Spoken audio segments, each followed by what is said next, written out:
Olá para você que está nos acompanhando. Nós estamos aqui diretamente dos estúdios do Gazeta 10, recebendo o Dr. Rafael Continentino, que atuou como juiz da comarca de Capelinha desde março de 2020 e agora, como se diz, se despede, mas, como se diz, antes de se despedir, está passando aqui nos visitando para poder ter um papo bacana com a gente, né, doutor? Seja muito bem-vindo aqui aos nossos estúdios. Isso aí, Hélio. Então, boa tarde, Hélio, boa tarde aí os ouvintes e também os telespectadores da Gazeta dos Vales. Agradeço muito pelo convite. Já te conheço, né, Hélio, há muito tempo, desde quando eu cheguei aqui, conheço a Rosa também. Quero parabenizar vocês pelo importante trabalho que vocês desenvolvem aqui na região. Imprensa, né? É importante para a nossa sociedade, para a nossa comunidade. Me lembro que você também esteve na inauguração do Fórum Novo. Então, grande fórum, viu? Muito bom, né? Muito bacana. Então, esse contato nosso sempre foi muito bacana, foi muito legal e eu agradeço muito pelo convite, por ter vindo aqui. Eu que agradeço. Doutor, eu gostaria de começar a nossa conversa hoje com uma pergunta que é o seguinte. De onde é que o senhor é? O senhor é de onde? Joia. Eu sou de Belo Horizonte, Minas Gerais, nasci em BH. E lá eu morei até os 7 anos. Aí depois minha mãe, Maria Tereza, se casou novamente. E aí com o meu pai, sócio afetivo, né, o Armando. E aí nós fomos morar na região de Teófilo e Carlos Chagas. Eu tinha 7 anos de idade. Aí fui morar lá na comunidade Francisco Sá, um povoado, uma comunidade bem pequenininha, né? Frequentei escola rural lá e depois, como não tinha mais, se eu não me engano, foi até a 4ª série. Como não tinha mais como estudar lá, porque não tinha a partir da 4ª série, aí eu fui para Teófilo. Teófilo eu fiquei lá, estudei, depois retornei para Belo Horizonte, fiz faculdade.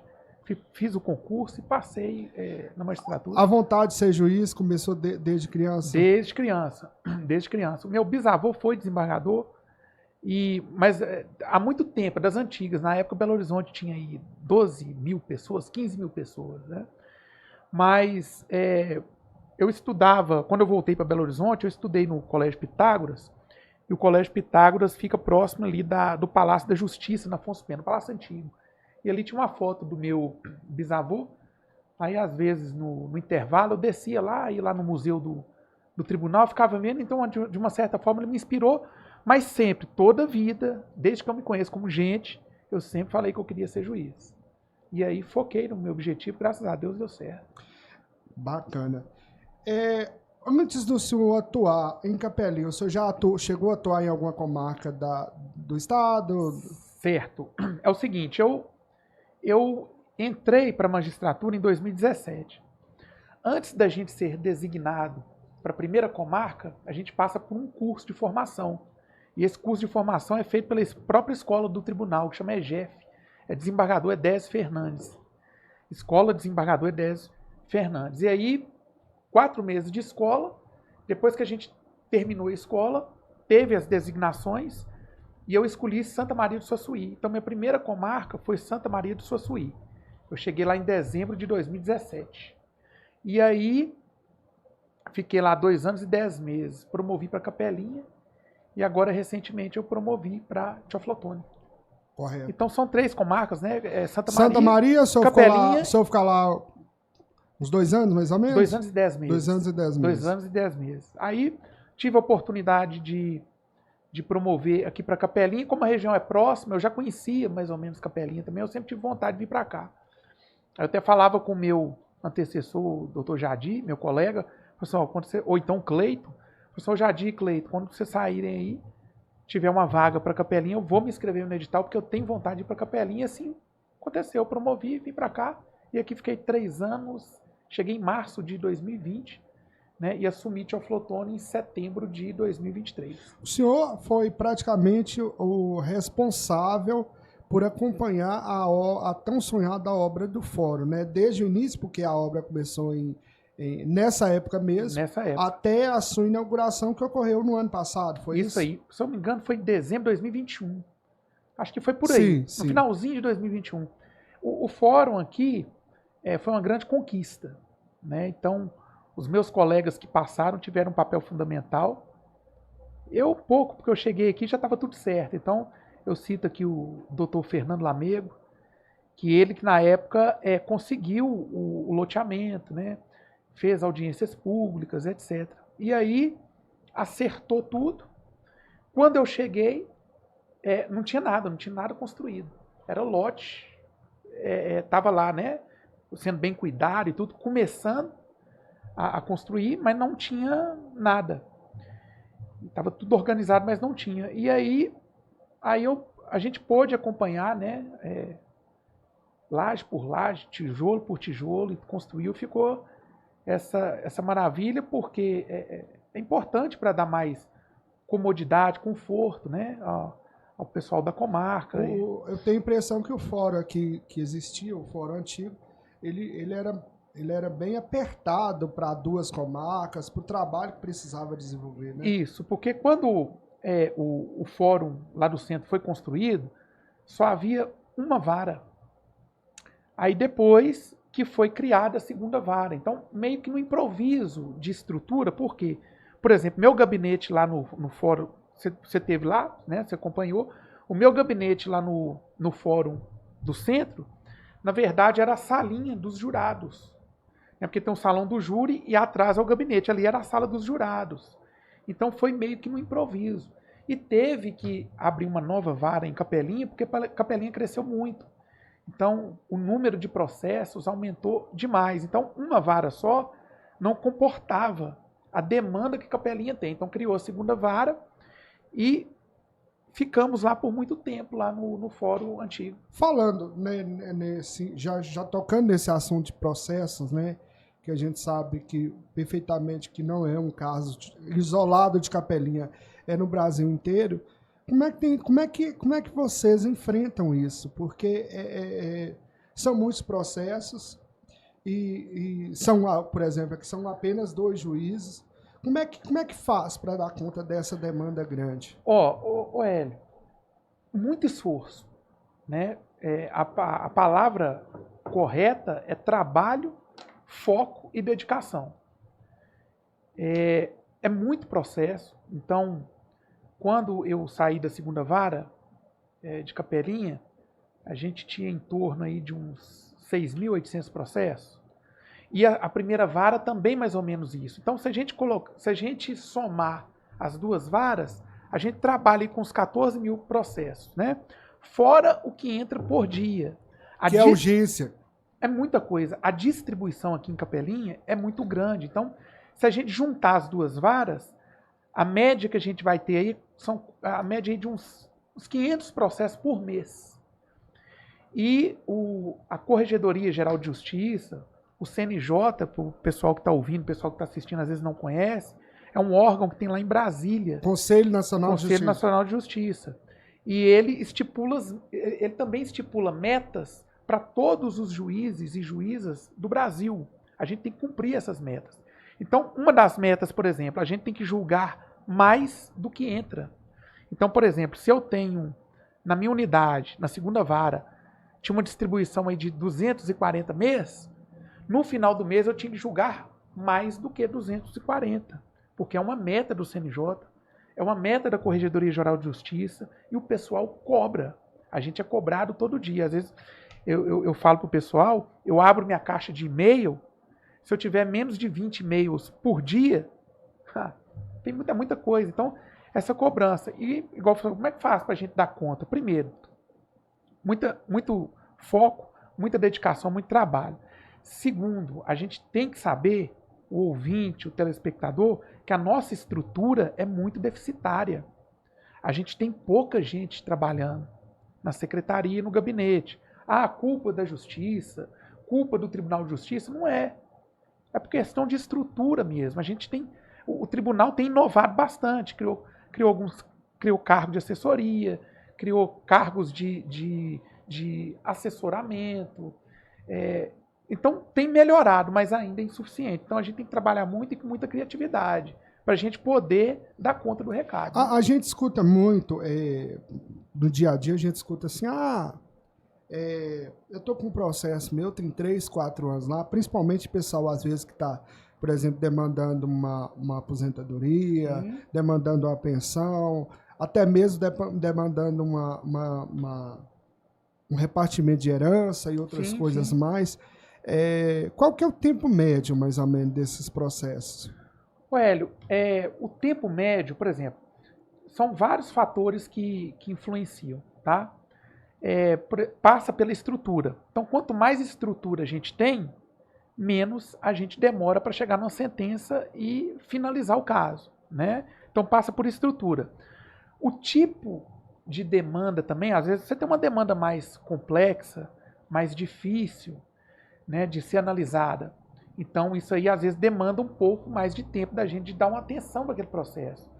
Perpassa também pela recurso. Não, aqui essa decisão comporta recurso, essa aqui não comporta. Então, varia. Mas o que a gente busca? É dar uma maior celeridade possível, né? Então, às vezes, o ouvinte aí, o telespectador, às vezes tem um processo que está com 1 ano e meio, 2 anos, às vezes está demorando.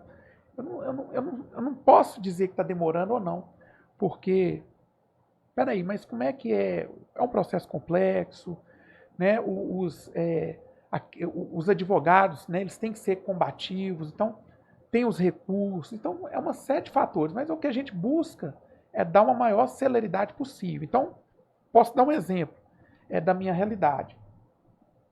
E também a doutora Camila. A doutora Camila também ela é muito trabalhadora, ela é dedicada. Mas eu conheço meus números, né? Quando eu estava aqui. Então, o processo chegou para eu decidir. Eu consegui colocar um prazo de 30 dias. Então, eu não tinha no meu gabinete processo parado há mais de 30 dias. Isso também é uma outra exigência da Corregedoria Geral de Justiça, né? Então, a gente trabalha isso. Então, o advogado daqui, por exemplo, peticionava, fazia um pedido, chegava para mim, ele já sabia aí que eu demoraria mais ou menos uns 30 dias para decidir. Fora as urgências. Óbvio, urgência chegou, tem que ser decidido no mesmo dia ou no dia seguinte. Mas aí a gente vai fazendo essa gestão de gabinete, né? Então a gente começa pelos processos que estão mais tempo no gabinete, decide até chegar nos processos que estão com menos tempo parado. Correto. Quero que o senhor posicione o microfone um pouco mais perto. Sim. Quando a gente fala porque tem processos e processos, tem alguns que são mais urgentes e tem outros que não são tão urgentes, né? Para quem está nos acompanhando entender, o que é considerado processo de urgência e o que é considerado um processo que pode esperar um pouco mais. Perfeito. Eu no exercício da minha função, eu parto do pressuposto que todo processo é urgente, né? A gente tem que ter essa ideia. Por quê, Hélio? Todo mundo que chega na justiça está envolvido num conflito, tem uma certa angústia, uma certa expectativa, uma esperança, né? Então a gente tem que batalhar para que essa expectativa, essa esperança não se apague. Então, todo processo tem um certo nível de complexidade e de urgência, né? Isso a gente não pode, isso não pode passar despercebido. Agora, existem processos que são mais urgentes do que outros.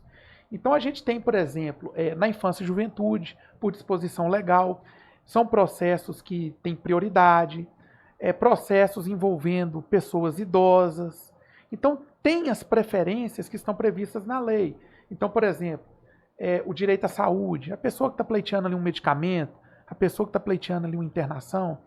Então tem as preferências legais, né?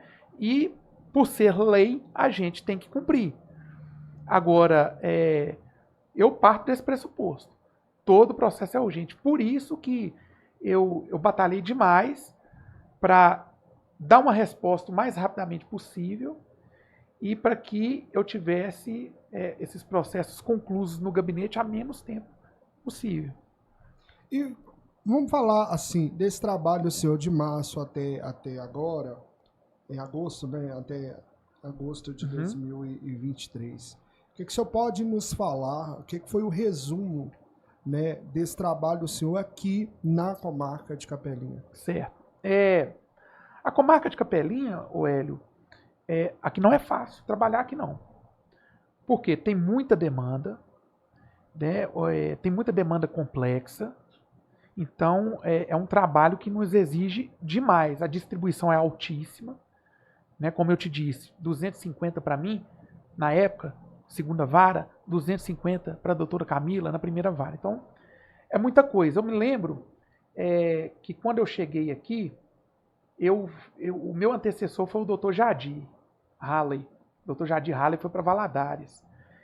E até prover, até o tribunal, para o ouvinte entender, me chamar, digamos assim, demorou uns 3 meses. Então, da saída do Dr. Jadir até a minha chegada, foram mais ou menos 3 meses. Então, teve uma colega minha aqui, eu não lembro quem passou aqui antes, mas uma colega muito operosa também, e ela ficou responsável na época pelas 2 varas. Querendo ou não, é humanamente impossível, acumula muito trabalho. Aí eu lembro que quando eu cheguei, que eu abri a porta do gabinete, não tinha lugar para eu sentar. Porque na época os processos eram físicos, hoje é o processo judicial eletrônico. Não tinha lugar para eu sentar. Até na minha cadeira tinha processo em cima. Eu pensava assim, meu Deus do céu, como que nós vamos fazer?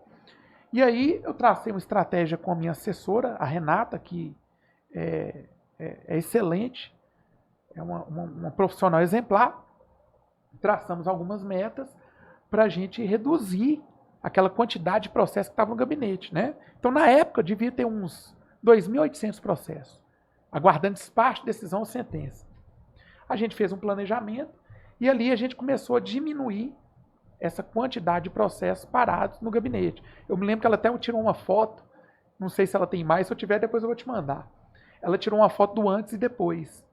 Ela tirou uma foto lá de quando a gente chegou e tirou uma foto depois de, acho que 5 meses ou 6 meses. A outra foto, os escaninhos estavam vazios, né? A partir daí, eu já tive mais tranquilidade para trabalhar, ou seja, a poeira assentou. E eu pensei, então, junto com a Corregedoria Geral de Justiça, de baixar o que a gente chama de planejamento estratégico. Não, tranquilo? De planejamento estratégico, Hélio. O que é o planejamento estratégico? É todo um processo, um procedimento de organização dos trabalhos da unidade. Então, ali, no planejamento estratégico, eu aprendi isso na Corregedoria Geral de Justiça. Porque antes de eu ser magistrado juiz, eu fui assessor do Corregedor Geral, na época, desembargador Leite Praça, isso em 2018. Foi 2018? Não, foi antes. Foi pouco antes de eu tomar posse. E ali, na época, se desenvolvia lá na Corregedoria esse planejamento estratégico. Né? Um procedimento de organização para a gente prestar uma melhor atividade judicional possível. Então ali a gente traça metas. Primeiro faz a diagnose, olha que interessante. Vem o núcleo da corregedoria, do planejamento, e me ajuda a fazer uma diagnose. Diagnose é o quê? É procurar os gargalos. Onde que está o problema? O que a gente tem que melhorar aqui na unidade? E ali a gente faz um estudo. E ali vai apontando, o índice de julgamento está baixo, a quantidade de processos na secretaria que está parado, sem motivo legal, é muito grande. Então ali, ele me ajudou a entender a unidade. O Jadir saiu aqui e deixou a unidade praticamente sanada. Só que os 3 meses que os 3 meses ficaram sem colegas... Foi acumulando. E aí a saída foi fazer o planejamento estratégico. Então fizemos a diagnose, aí depois da diagnose, o que a gente faz? A gente traça as metas, plano de ação, o acompanhamento permanente e o planejamento em si. E aí, baixei a portaria do planejamento estratégico. Essa portaria, esse planejamento, ele é acompanhado diretamente pela Corregedoria Geral de Justiça. Então, de 4 em 4 meses, a gente tinha que mandar os relatórios para a Corregedoria. E o que eu pude perceber? Foi muito bom, porque às vezes a gente trabalha sem um planejamento, a gente trabalha no escuro. E às vezes trabalhando no escuro a gente se perde, né? Então, o índice de julgamento melhorou demais, a quantidade de processos parados sem motivo legal na secretaria diminuiu muito, o acervo, ou seja, a quantidade de processos da unidade diminuiu também. Essa é uma das exigências da corregedoria. Diminui acervo, diminui acervo, diminui acervo. Então, eu acho que foi uma experiência bastante proveitosa, longe do ideal, viu, Hélio? Longe do ideal, né? O que eu tenho de ideal, para mim, eu tento atingir. Mas é muito difícil. Então, eu busco chegar próximo do ideal. Mas acho que foi uma experiência muito bacana e eu acho que eu, pelo menos, saí com a sensação de dever cumprido, sabe? Mas... Para o senhor, qual que é a missão de um juiz? A missão do juiz: pacificação social. Essa que é a palavra. Por que existe a jurisdição? Por que eu fui investido no cargo de juiz para julgar conflitos? É para buscar uma pacificação social. E às vezes a gente consegue a pacificação social fora do processo também. Então você pega, por exemplo, o Sejusc. O Sejusc é o Centro Judiciário de Solução de Conflitos que a gente tem, que ele amplia, digamos assim, a realização da justiça. Não é justiça só através do processo. Então tem uma série de medidas, de realizações que o Sejusc faz para trazer maior justiça para a sociedade. Te dou exemplo, há pouco tempo nós fizemos um curso de mecânica para adolescentes que estavam sob os cuidados da assistência social. Foi até através do Kim, que tem uma mecânica aqui. Ele levou esse projeto para Minas Novas com o Dr. Otávio, que é meu colega lá. O Dr. Otávio fez, gostou demais e me falou. Então, eu fiz uma reunião com o Dr. Otávio, com o Kim, na época com o prefeito também, com o prefeito Tadeu. E aí a gente buscou parcerias para realizar esse curso, através do Sejusc. Veja, a gente está fazendo justiça social fora do processo. Então, eu acho que a principal função do juiz é a pacificação social, seja através do processo, seja também fora do processo. Nessa caminhada do senhor aqui, não sei se o senhor consegue nos responder. Nessa caminhada do senhor aqui, teve alguns fatos, teve alguns momentos que foram marcantes para o senhor? Teve, né?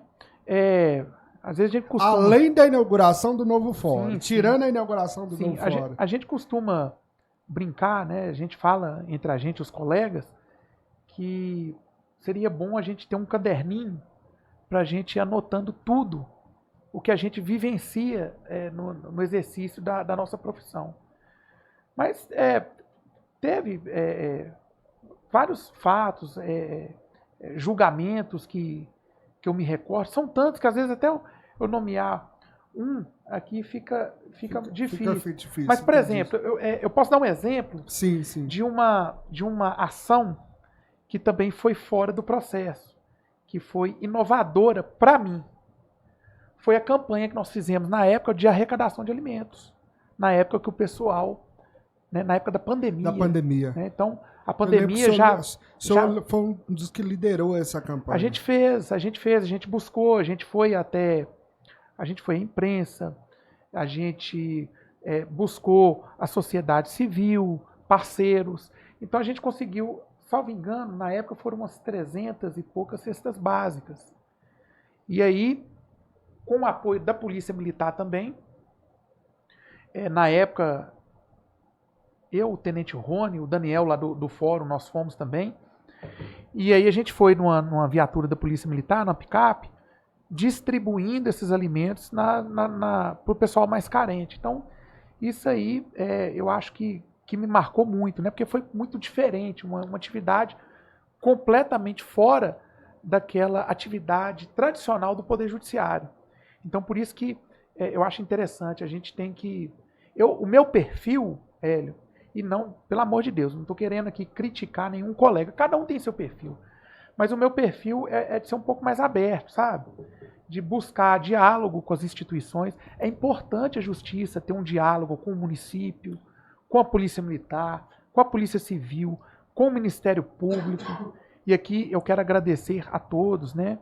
A Polícia Militar, na pessoa aí do Tenente Coronel Gilberto, também foi uma parceira, nos ajudou muito. Quero agradecer também a Polícia Civil, aí na pessoa do Dr. Felipe Pontual, Ministério Público, parceiro também, né? Dr. Cristiano, doutora Mariana. Agora, isso que é interessante, são todos parceiros, mas cada um exercendo a sua função, a sua atividade. Então, o fato de eu ser parceiro, às vezes, por exemplo, em nome do Poder Judiciário, do município, do Ministério Público, da Polícia Civil, não quer dizer que eu vou ser parcial, que às vezes eu vou julgar de acordo com os interesses, às vezes legítimos, né, do Ministério Público, da Polícia Militar, da Polícia Civil, não. Isso aí é na área administrativa, né? Correto. Doutor, me veio uma pergunta aqui sobre, o senhor falou aí da Polícia Militar, né, da Polícia Civil, né, de outras instituições, e eu sei que o senhor chegou aqui em março, junto com a pandemia. Junto com a pandemia.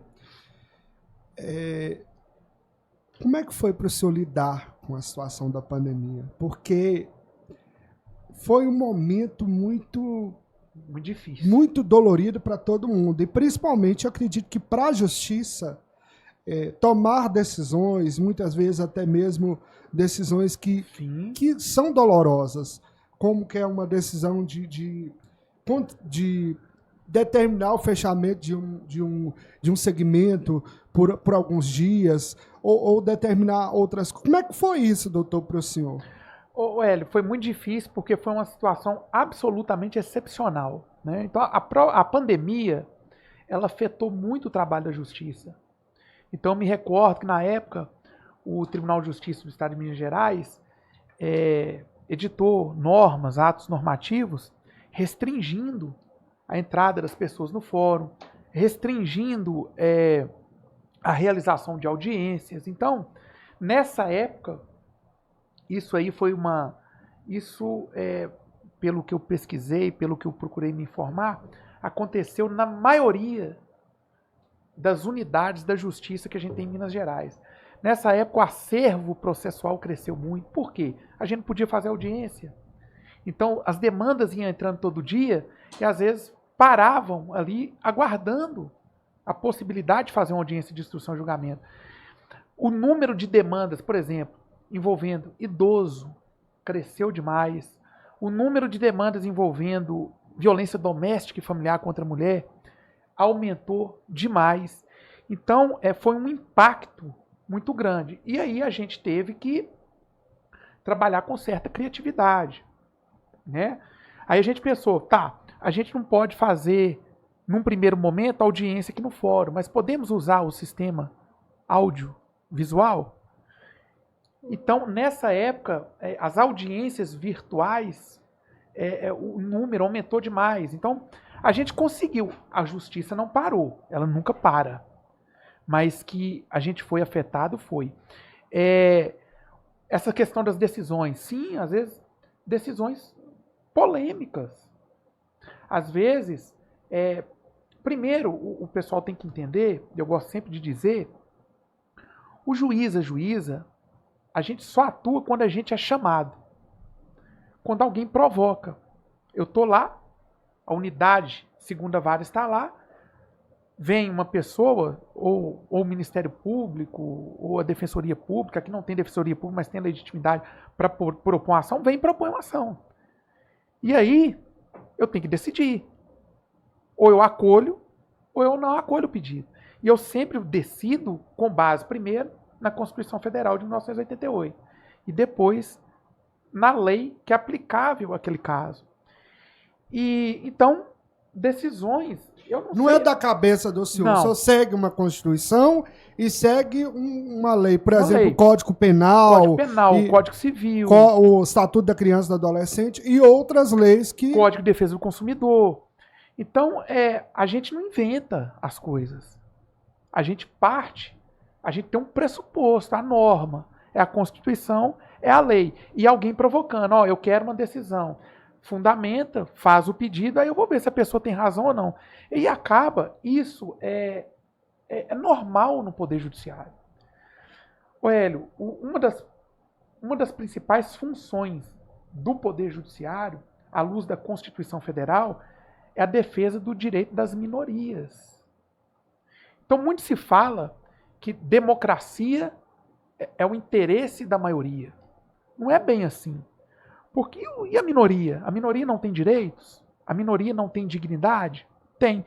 E quando a gente decide, acolhendo aí um direito ou um interesse de grupos minoritários, a gente acaba que desagrada o grupo majoritário.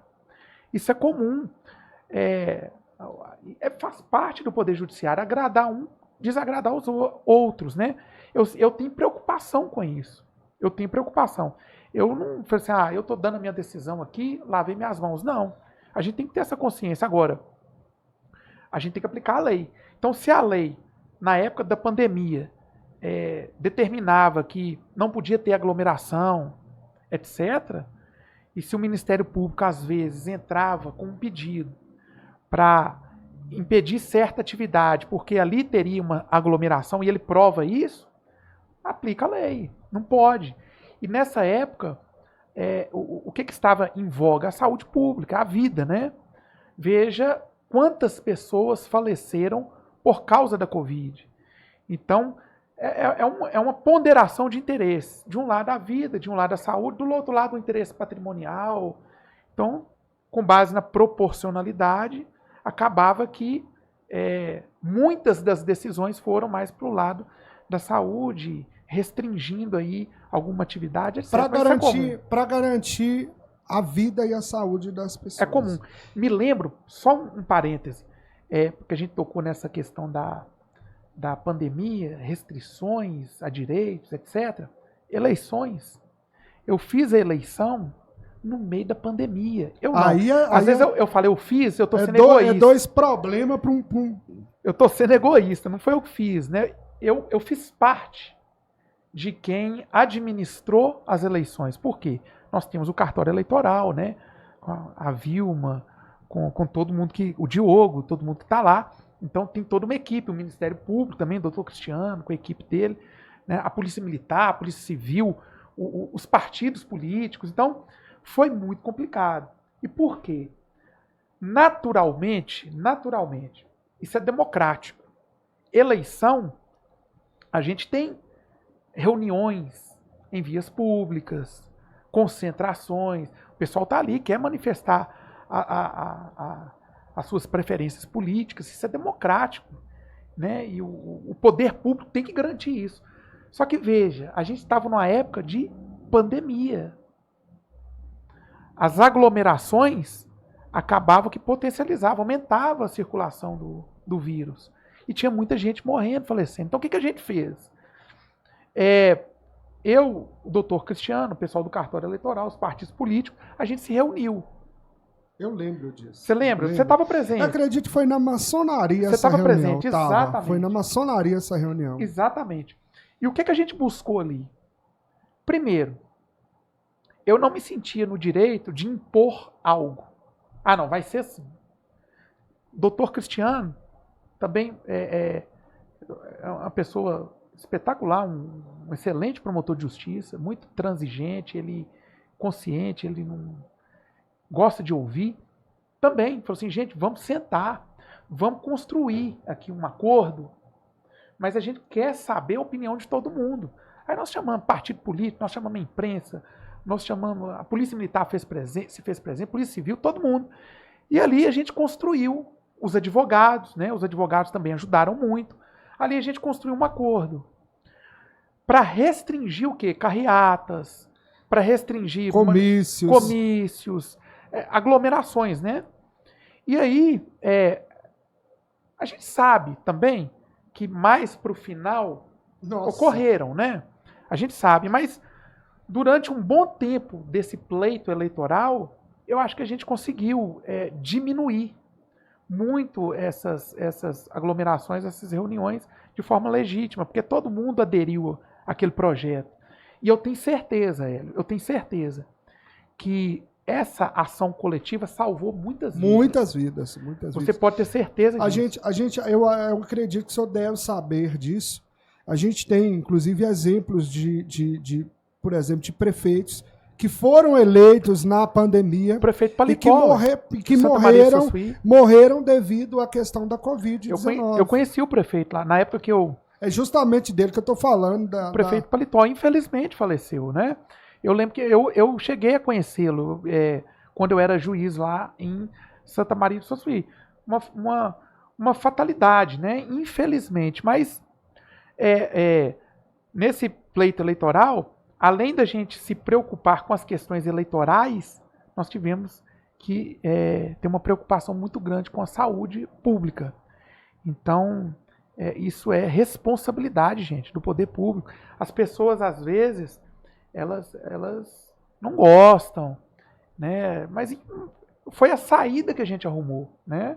E ali a gente tem um apoio de todo mundo para que as coisas corressem da melhor forma possível. Doutor, a gente já está quase acabando a nossa conversa aqui, mas me surgiu um assunto que eu acho interessante a gente falar. Hoje a gente está muito nas redes sociais. O Gazeta dos Vales, o Gazeta 10, a nossa empresa existe porque ela está na rede social. Sim. Hoje a gente não tem mais jornal físico, não existe isso mais. E ao mesmo tempo que a rede social foi algo muito bacana para todos nós, ela tem trago muitos problemas. E eu acredito que esses problemas até têm chegado no senhor, na sala do senhor, de pessoas demandando diversas situações, de ofensas, de serem vítimas de estelionato, serem por muitas coisas que acontecem, de exposição, de outras coisas que vão acontecendo. Como é que tem sido a sua experiência do senhor aqui na nossa região? Como é que foi essa experiência? Certo. Então, Hélio, as redes sociais existem, né? Isso não tem como questionar. É uma realidade nossa, né? E o Estado, digamos assim, ao proferir normas, leis, etc., vai se adaptando àquela nova realidade, né? Regulamentando aquilo. Então, as redes sociais, a divulgação de notícias, de manifestações, etc., ganham quase que um caráter universal. Ganha um caráter universal. É muito fácil hoje difundir informações. Verdadeiras ou não, isso aí é outra coisa. Exato. Aí que eu ia entrar nesse ponto. A informação, quando é fidedigna, é séria, é responsável, não pode sofrer restrição. Porque a gente vive numa democracia, né? A imprensa também tem que ser responsável. Não se admite censura. Às vezes, muito falar, teve uma decisão do Poder Judiciário que é censura. Mas quando você for olhar, uma fake news estava circulando. Alguém plantou aquela fake news ali, né? Então, a gente está aqui para aplicar a lei. Se a lei fala que é ilícito, não pode, e aplica uma sanção, a gente tem que fazer. Então, é muito comum. Então, às vezes, é muito comum demandas na justiça, a pessoa que se sentiu ofendida por outra nos meios sociais. E veja, como eu disse, né? Uma divulgação universal. Imagina como é prejudicial uma fake news, Hélio. Né? Você que é da imprensa, a imprensa responsável, sabe disso. Aquilo ganha um mundo. E aquilo acaba que influencia as pessoas. E as pessoas, às vezes, não se atentam para a gravidade e começam a propagar aquela fake news. Então, é um dos maus do século, e as pessoas não se atentam para isso, até para o mal para a democracia, é a fake news. Então, a gente tem que ter muita responsabilidade. Ah, não, eu acessei uma notícia. Eu vou ser mais cauteloso, mas espera aí. Qual site que está divulgando isso? É um site confiável? não é essa fonte aqui, né, que veiculou a informação. Até, às vezes, a própria forma de se redigir uma informação, a gente detecta que é fake news. Fala assim, não, isso aqui não é verdadeiro, isso aqui é falso. Na dúvida, a gente não pode propagar. Na dúvida, deixa só com a gente. Então, sabe qual que é a maior preocupação, doutor, em relação a todas essas situações? É a exposição de pessoas e assim, calúnias e difamações que são jogadas ao vento aí, à torta e à direita, sim, que muitas e muitas vezes mancha a vida de uma pessoa pro resto da vida. Mancha ela pelo resto da vida. E no mundo, entendeu? Né? Ela tá manchada no mundo. No mundo. Porque a amplitude disso... Agora, você tocou bem, gente. Eu posso falar o que eu quiser? Posso. Mas você tem que ser responsabilizado. Agora, você se responsabiliza de acordo com a lei. Então, por exemplo, a liberdade de pensamento, o discurso do ódio. Será, se o direito constitucional de liberdade de expressão, de manifestação, ele protege, ele autoriza um discurso de ódio, um discurso discriminatório, contra, por exemplo, como eu te falei, as minorias? Será? Então a gente tem que pensar nisso. Chega, desculpa perguntar. Desculpa não. Eu acredito que o senhor talvez tenha liberdade de falar. Chega casos de discriminação racial, discriminação por classe social, de homofobia, dessas coisas, discriminação da mulher. Chega esses casos? Chega. Ó, a censura, óbvio, né? A censura é questão de um governo autoritário. Isso não pode existir. Censura é uma atividade prévia, né, que impede a divulgação de uma informação, de uma manifestação. Isso não pode existir. Agora, a ação posterior, digamos assim, de punir uma pessoa que, a pretexto de se manifestar, acaba praticando um crime, isso é legítimo. Veja, o Código Penal tem lá injúria, calúnia, difamação, injúria racial, né? As pessoas, às vezes... o racismo, gente, racismo é crime. Tá a Constituição ainda fala que o racismo, além de ser crime, é inafiançável. Então, imprescritível. Não adianta a pessoa achar que vai cometer um ato de racismo e vai chegar lá, vai pagar lá R$1.000, R$2.000 e vai sair. Não. Agora, a gente pode discutir aqui as penas que estão previstas nas leis. Eu sinceramente, eu acho que são penas que elas são meio que brandas. Muito brandas. Né? Mas não deixa de ser crime. Então a pessoa pode ser presa? Pode ser presa. E muita gente deixa passar, né, doutor? Às vezes é vítima de racismo, e deixa passar. Vítima de outras coisas e acaba deixando passar. E não fala. Então a gente tem que ter essa ideia. Eu posso falar o que eu quiser, mas eu me sujeito às penalidades que estão previstas em lei. Eu me sujeito a ter que pagar uma reparação por dano moral e eu me sujeito também a uma pena privativa de liberdade, branda ou não, que está prevista na lei, né? Então a gente tem que ter responsabilidade. A gente vive em sociedade, a gente vive em comunidade. A gente tem que respeitar o direito do outro para a gente ser respeitado. Hoje, infelizmente, Hélio, nós, seres humanos, estamos muito intransigentes. A gente não consegue, a gente está perdendo, Hélio, a capacidade de dialogar, de conversar, de se entender. Talvez a principal característica que diferencia o ser humano de um animal, de um cachorro, de um boi, de uma galinha, é a capacidade de dialogar. E a gente não está tendo essa capacidade. Então, a intransigência opera, a violência impera. A intransigência impera, a violência impera. Está sujeito, às vezes, se eu sair aqui da Gazeta dos Vales, pisar no pé de alguém, a pessoa querer me processar. Eu vou te levar na justiça. Minha senhora, me desculpe. Eu vou te levar na justiça. Eu não vi. A senhora me desculpa? Desculpe, eu não vi a senhora. Eu tropecei na senhora. Então hoje é assim. As pessoas... E isso, Hélio, reflete aonde no Poder Judiciário. O Brasil é um dos países que tem mais ações no mundo. Nós, magistrados da Justiça Brasileira, saíram os dados aí do CNJ. Aqui em Minas Gerais, nós somos um dos mais produtivos do Brasil. O CNJ também já divulgou estudo que o magistrado brasileiro é um dos magistrados que mais trabalha no Brasil. Por quê? Porque a gente tem muita demanda, a gente tem muito processo. Então as pessoas, às vezes, as pessoas têm que enxergar na justiça, eu entendo, como um instrumento que está ali. É um direito da pessoa provocar a justiça. Mas vamos enxergar a justiça como se fosse a última saída. Vamos sentar e vamos tentar resolver. Ah, não deu? Então, meu amigo, vamos para a justiça.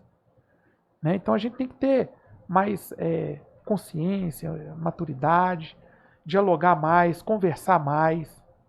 Hoje é muito comum, a gente vai num restaurante, qualquer lugar, tá todo mundo lá assim. Ó. Às vezes tá o pai, a mãe e o filho. Todo mundo assim. Tô recriminando? Não, pelo amor de Deus, não tô recriminando. Mas custa deixar o celular um pouco de lado e conversar mais? Custa. Meu filho, como é que foi a sua escola? Você gostou? Conversar com a esposa, com o marido, né? Ter mais começar isso dentro de casa. É isso aí. Levar isso lá para fora. Porque aí a gente vai viver num mundo melhor, tenho certeza. Gente, veja aí, nós estamos num período de guerra. Né? A gente está lá com a Ucrânia, a Rússia. Veja lá Israel, lá na região da Palestina. A gente já não aguenta isso mais. A gente está... É uma irracionalidade, uma violência que assim a gente vai se autodestruir. Né? Exato. Doutor, quero agradecer a sua presença aqui. Muito obrigado por ter nos visitado. Era, inclusive, para eu e Rosa, para Rosa estar aqui com a gente, mas ela teve um compromisso. E assim, a gente se sente muito feliz de ter recebido o senhor aqui. E eu queria aproveitar e agradecer muito ao trabalho desenvolvido aqui, esse relacionamento que o senhor sempre teve com a imprensa. Eu acho isso de extrema importância, porque o que a gente precisa é estar perto um do outro, entendeu? Justamente para transmitir informações, justamente para poder informar a nossa sociedade. E aproveitando, eu queria que o senhor deixasse aí uma mensagem final, né? Agradecer o senhor muito, que o senhor seja muito feliz nessa nova jornada lá em Teoflotone, que Deus continue abençoando a sua vida, a vida da toda a sua família. E sigamos em frente. Quando puder, nos visite aqui em Capelinha. Com certeza. Ô Hélio, né, você fez o agradecimento, mas o meu sentimento é que eu que tenho que agradecer. Agradecer a todos aqui da comarca de Capelinha, né, o pessoal de Capelinha mesmo, Angelândia, Água Boa. Eu fui muito bem recebido aqui. O pessoal da comarca, um pessoal extremamente trabalhador, pessoal que acorda cedo. Me surpreendi muito com a região, uma região que vem crescendo bastante. Espero que continue nesse caminho. Então, dizer que foi uma honra muito grande poder, né, dizer que eu, Rafael Arriero Continentino, fiz parte aqui do Poder Judiciário local, aqui né, da comarca de Capelinha. Para mim é uma grande honra. Eu vou levar todos aqui, meu coração aqui para o resto da minha vida e da minha carreira aí que eu pretendo seguir. Mas muito obrigado. E eu gosto sempre de dizer, né, eu sempre me coloco à disposição do próprio Tribunal de Justiça, da Corregedoria. Se precisar de uma cooperação aqui, e o tribunal autorizar, estarei aqui. Como eu estou cooperando em Novo Cruzeiro, a gente está sem colega titular lá. Então, eu acho que a gente tem que ter essa predisposição. Por quê? Os trabalhos do Poder Judiciário são muito importantes para a vida do cidadão. Então, onde o Poder Judiciário tem uma certa, digamos assim, uma certa lacuna, que está de uma certa forma ausente, porque a gente não tem a quantidade de colegas necessária para prover todas as comarcas, isso é muito ruim para a sociedade como um todo. Então a gente tem que ter essa consciência. da importância pública que é a nossa função. Então, sempre que precisar, eu estarei à disposição. Quero agradecer também a minha colega de trabalho aqui, a doutora Camila. A doutora Camila está desenvolvendo um trabalho árduo, um trabalho muito pesado. Ela está com as 2 unidades, mas o que a gente observa? As 2 unidades estão caminhando muito bem. Então, eu saí, mas vocês podem ter certeza que o Poder Judiciário aqui em Capelinha está muito bem servido. E a expectativa é de que até o meio do ano que vem chegue um novo colega ou uma nova colega para a 2ª vara. Porque aí, né, dá até um alívio um pouco para a doutora Camila. Tá certo? Mas agradeço muito o pessoal aí da Gazeta dos Vales. A gente sempre esteve junto, né, Hélio? Você estava conversando aqui. Já aconteceu algumas vezes você ir lá no fórum, né, Hélio? Ir lá no gabinete, a gente bater papo, às vezes tomar um café, isso é bom, conversar. Sabe, isso é muito bom. Isso é bom. Isso é muito bom. Então, agradeço aí pelo espaço que vocês sempre que vocês aqui da Gazeta dos Vales sempre me concederam. Obrigado, viu? Eu conversei então com o Dr. Rafael Continentino, que atuou como juiz de março de 2020 até agora, agosto, setembro de 2023, está, né, se despedindo de Capelinha. Muito obrigado a você que nos acompanhou nessa entrevista.